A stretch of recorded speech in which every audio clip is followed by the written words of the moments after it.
মানবিকতার অনন্য দৃষ্টান্ত আহত হনুমানের সেবায় প্রাক্তন কাউন্সিলর। বসিরহাটের খড়িডাঙ্গা এলাকায় বিদ্যুতের তারে জড়িয়ে গুরুতরভাবে আহত হলো এক হনুমান। 11,000 ভোল্টের বৈদ্যুতিক তারে শক খেয়ে তার পায়ের উপরের অংশের মাংস ক্ষতবিক্ষত হয়ে যায়।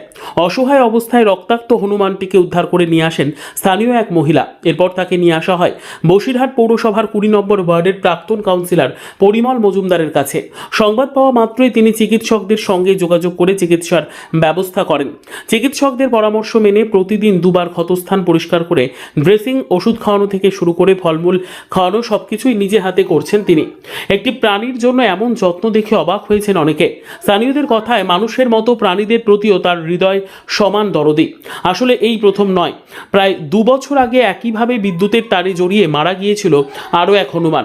সেই ঘটনার পর তার উদ্যোগে এলাকায় একটি হনুমান মন্দিরও তৈরি হয়।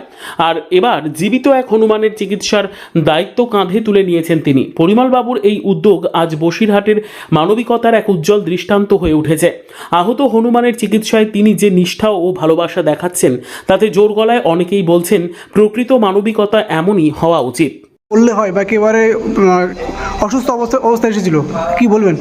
এই হনুমানটি আমরা যে দেখলেন যে হনুমানটি এটা খড়িডাঙ্গা বলে একটা জায়গায় 11,000 ভোল্টের তারে শর্ট খেয়ে পড়েছিল।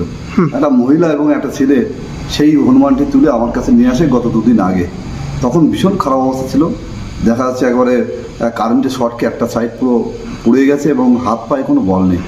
মহিলাটা এবং ছেলেটা এসে বলে, দাদা এই হনুমানটি শর্ট খেয়েছে, পড়েছিল, আমরা নিয়ে এসেছি, আমরা জানি তোমার কাছে এই হনুমানটা এলে ও সুস্থ হয়ে যাবে, তাই অনেক আশা নিয়ে এসেছি, তুমি হনুমানটা দেখো। আমি সঙ্গে সঙ্গে সেই হনুমানটা দেখার পরে সরকারি যে পশু চিকিৎসক যে ডাক্তার তাকে ডাকলাম এবং আরও একটা ডাক্তার ডেকে তাকে যেভাবে ওখানে অ্যাডভাইস দিয়েছেন, যা ওষুধ লিখে দিয়েছেন, যেভাবে উনি বলেছেন আমি সেইভাবেই ওনার ট্রিটমেন্ট শুরু করি। অলরেডি এই হনুমান এখন আমার এই বাসভবনে আছে।